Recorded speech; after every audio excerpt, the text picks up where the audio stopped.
Hey Bill. All right, we've got your X Quad 550 with the gimbal here, and what I'm going to do is I'm going to show you a little bit about your transmitter and how I have the switches set up, and then I'm going to pop the hood of your quad there, and I'm going to show you kind of the rearrange of the components underneath. What I've done for you here is made this super simple on the setup, and I've also color coded the switches that are in use. That way it'll be easy for you to remember what does what when you're out flying. So real quick, what we've got here is you notice that the SC switch is color coded green. This 3-position switch is your flight mode switch. In the top position here, it's in GPS mode. In the middle position, it is in attitude mode. And in your bottom position is in full manual mode in the bottom position there. It's defaulted to just start out in GPS mode, which is the green blinking light that you'll get on the quad from the LED unit that will let you know that you're in GPS mode. Of course, the middle position you'll get an orange blinking light on the NASA flight controller LED to let you know you're in attitude mode, and then of course on the bottom it's just plain manual mode. So we'll put that back up. So your fail-safe, no matter which one of these modes you're in, so if you're in GPS, whether you're in attitude or you're in manual, any of those flight modes, I have your fail-safe set up to where it's super easy. All you have to do is literally turn off the transmitter. With the transmitter off, the quad will go into fail-safe return to home mode. It will return to where it started at, and it will land where it took off, and it will stop the motors for you. So like I say, in any of the flight modes, if you just simply turn your control off like that, it will go into return to home fail-safe mode. So super easy, super simple. And then if we turn around right here, per your request on the right slider, what I did is I just color coded this with some yellow shrink tubing there. And of course, once you have this memorized, if you feel like just popping these off, they're kind of like little rubber caps now, you can just pop them off there. But this right here will control your gimbal, the tilt of the gimbal up and down. So I'll demonstrate that here for you in just a moment, but that way you can easily remember where it's at, and while you're flying it's right underneath your finger, so you can easily adjust that during the flight. You don't have to stop, adjust it, and then resume flight. So what we've done here is, first thing, turn on the transmitter, and of course, like I say, it's in GPS mode. And right now we've got a red flashing light from the LED unit there on the quad because the tester battery that I'm using is just a 3S, and the voltage protection system is set up for 4S, so it thinks the voltage is low, but it's actually not. It's just I'm using this to show you. Now you see the blue blinking light on your gimbal. That means that it's functioning. So like if I take your quad and tilt it up this way, your gimbal, you'll notice that it's working.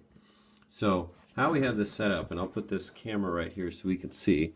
Slide your transmitter here into view. Okay, so what we'll do is I'll slide this down. Okay, and the channel can be reversed, so where I guess up is down and down is up on your switch, but if you go into your settings, that can actually be reversed, which I can show you how to do pretty easily. Okay, so when you're flying, you can just adjust that, and it will via the switch. You hear that beep. Once it gets to the center position, it beeps, and then your camera will pretty much stay wherever it's at. So then you go back to center and it will stay. Down, center, and it will stay. So that's how you're going to function your gimbal there.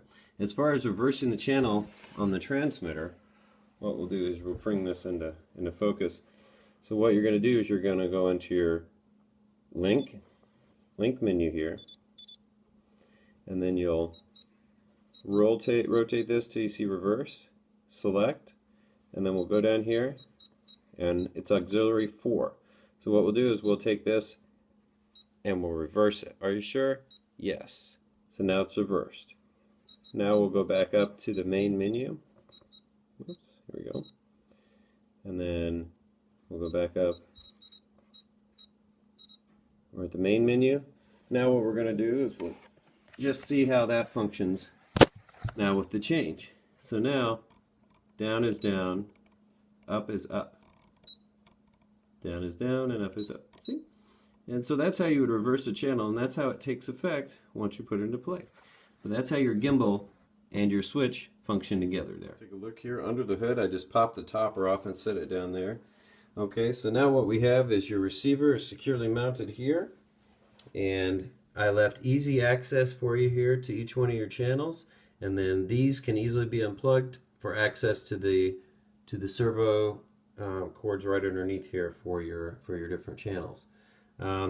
Heat shrink tubing here for all of the ESC wire that was underneath there, so that's not all unsightly and bunched up underneath there. You got your IOSD unit and your PMU unit mounted together here, solid as a rock, and then all of the access points are exposed here for all of your add-ons.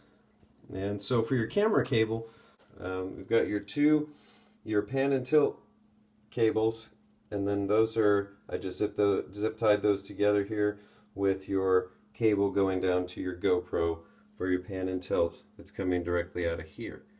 So you got your pan and tilt for your gimbal down here.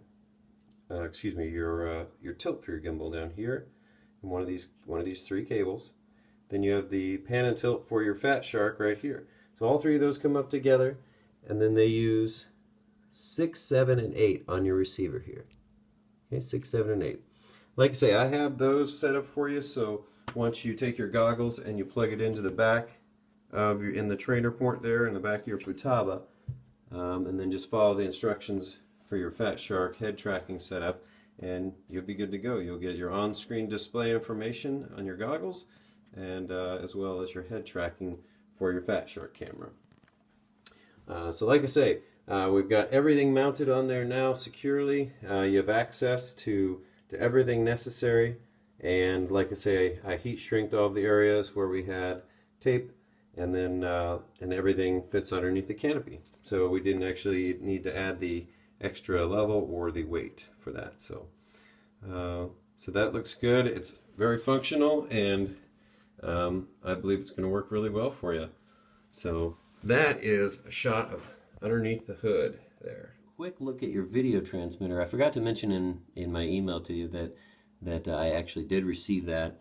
So what you'll do is that gray Fat Shark camera cable right here that's coming out of this Fat Shark camera, this cable will, the half of it that goes to this video transmitter will plug in right here. So it'll plug in right here, and that's how you plug in your Fat Shark camera up here to your video transmitter. Then you're going to have your power cable going from right here to your video transmitter to the small battery. But if you want that to operate off your main battery, then you'll plug it into an auxiliary port up here on top, and that'll run off your main battery. But like I say, I still recommend a separate battery, so that way it doesn't compromise your flight time or the video signal quality that you will run into using the main battery. And honestly, a separate battery being small enough, it's really not worth the investment to go through all the extra shielding and everything you need to do just to be able to use the main battery. But either way, you can do either one. So that's how I have that set up for you. And of course, you got your NASA LED unit mounted safe and secure right there. Gives you a clear view of the flight control mode status, and then easy access for your computer USB mounting. So that way we have it nice and set up, easy access for you. We've also got a flight test video for you and a perspective of video from the actual gimbal. I put my camera in there and took a recording for you. That way we could see what the flight quality looked like as well for you. So we'll be able to see what that looks like. Okay.